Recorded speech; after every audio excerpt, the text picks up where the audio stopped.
আমার তো খুবই ভালো লাগছে কারণ অভিনয় শিল্পী সংঘ এখন খুবই অ্যাক্টিভ একটা সংগঠন। তো সাধারণত দেখা যায় যে একটা সংগঠন নির্ভর করে তার নেতৃত্বে কারা আছে। তো সাধারণত নাসিম এবং রৌনককে আমরা সবসময় সফল হতে দেখেছি বিভিন্ন জায়গায়, অভিনয় এবং অন্যান্য জায়গায়। তো অভিনয় শিল্পী সংঘের যখন এইটার দায়িত্ব তারা নিয়েছে, তখন দেখা গেল যে প্রতিষ্ঠানটাও সফল হয়েছে। ফলে আমি এর ক্রেডিট পুরোটাই নাসিম এবং রৌনককেই দিতে চাই। চমৎকার, সামনে নিশ্চয়ই আরও ভালো কাজ হবে। আমি হচ্ছে অপি করিমের প্রোগ্রাম।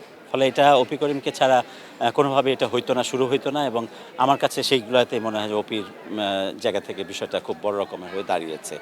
আর শুধু আমি না, আপনার আগামী আর্টিকেল 39, আপনার আরমান ভাই, Sikandar Box, long march, red signal, অয়ের গল্প, বাংলা ভিশনের তখন একটা স্বর্ণযুগ ছিল। তো সেই সময়টা আমার জন্য খুবই আনন্দের। না, আমি যখন শুরু হয় সেটা আসলে আমি কীভাবে হলো, ভোরের কাগজে আমি যখন কাজ করতাম সেই 93-4 এর দিকে, তখন ওইখানে একটা কলাম ছিল, নাম ছিল আমি। তো সেই আমিতে ওই কলামটাতে আমরা বিভিন্ন আর্টিস্টকে কিছু প্রশ্ন করতাম। বাংলা ভিশন যখন শুরু হয় তখন আমরা দেখলাম যে আসলে কীভাবে কী করা যায়।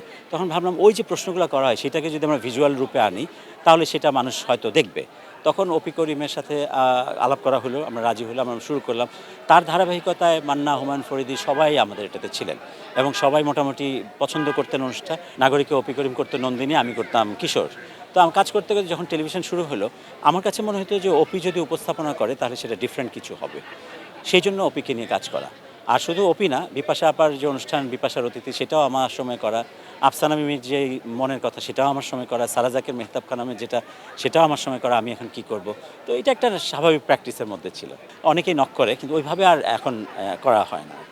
মিডিয়াতে যে একবার ঢোকে সে আর বেরোতে পারে না। ফলে আমরা যারা আছি তারা মিডিয়ার ভেতরেই আছি। মিডিয়ার ভার্সনটা হয়তো চেঞ্জ হয়েছে। আগে ছিল ফিল্ম, আগে ছিল মঞ্চ, আগে ছিল বাংলাদেশ টেলিভিশন, তারপরে আসলো স্যাটেলাইট টেলিভিশন, তারপরে আসলো সোশ্যাল মিডিয়া।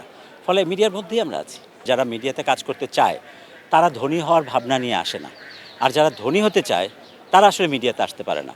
কারণ আপনি যদি সাংবাদিক হতে চান, আপনি যদি মিডিয়াতে কাজ করতে চান, প্রডিউসার হতে চান, ডিরেক্টর হতে চান, ফিল্ম ডিরেক্টর হতে চান, তাহলে আপনি ধনী হওয়ার ভাবনা আপনাকে ত্যাগ করতে হবে। কারণ এটা খুবই কন্ট্রাডিক্টরি। কারণ হুমায়ুন ফরিদি একটা জায়গায় বলেছিলেন যে তুমি যদি শিল্পী হতে চাও তাহলে তোমাকে হাত এভাবে রাখতে হবে, দিতে হবে। আর যখনই তুমি হাত পাতবা তখন তুমি ব্যবসায়ী হয়ে যাবা, তখন তুমি আর শিল্পী নাই। ফলে সেই ভাবনাটা বাদ দিয়ে মিডিয়াতে আসতে হবে। আপনি যদি দেখেন যে একটা রেপো বলে শব্দ আছে, REPORT, রেপোর্ট, এটাকে বলে রেপো। রেপো মানে প্রফেশনাল রিলেশনশিপ।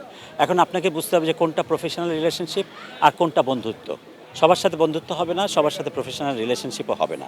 ফলে কেউ যদি ওখান থেকে বেশি কিছু এক্সপেক্ট করে তাহলে তাকে নিঃসন্দেহে সেখান থেকে দুঃখ পেতে হবে। ফলে প্রফেশনাল রিলেশনশিপ আর রেপোর্টটাকে দুইটাকে আলাদা করে রাখতে হবে। আমি একটা কথা খুব গুরুত্বের সাথে বলতে চাই, ধরেন এখন সোশ্যাল মিডিয়ার সময়। যখন টেলিভিশন চ্যানেলটা শুরু হয়েছিল, একটা সময় দেখা যেত যে কেউ স্যাটেলাইট টেলিভিশনকে গুরুত্ব দিতে চাচ্ছে না, সবাই টেরিস্টোরিয়াল টিভির দিকে যাচ্ছে। কিন্তু স্যাটেলাইট টেলিভিশন একসময় খুব গুরুত্বপূর্ণ হবে সেটা আমরা বুঝতে পেরেছিলাম। তারপরে সোশ্যাল মিডিয়া একসময় গুরুত্বপূর্ণ হবে সেটাও আমরা বুঝতে পেরেছিলাম। আবার এখন এটা দেখা যাবে যে সামনে সোশ্যাল মিডিয়ার জন্যই বড় বড় চ্যানেলের মতো করে এরকম এস্টাবলিশমেন্টে অফিস আদালত শুরু হবে। ফলে সোশ্যাল মিডিয়া সহ যেটা মানুষের কাছে দ্রুত পৌঁছাবে সেটাই পাওয়ারফুল। সেটা টেলিভিশন হোক, সেটা সোশ্যাল মিডিয়া হোক, মোবাইল হোক, আপনার অন্য কোনো যে কোনো ফরম্যাটে হোক। ফলে এখন যদি টেলিভিশন চ্যানেলগুলো মনে করে যে আমরা সোশ্যাল মিডিয়ার চাইতে অনেক উপরের এবং আমরা সোশ্যাল মিডিয়াকে গণায় ধরি না, তাহলে হবে না।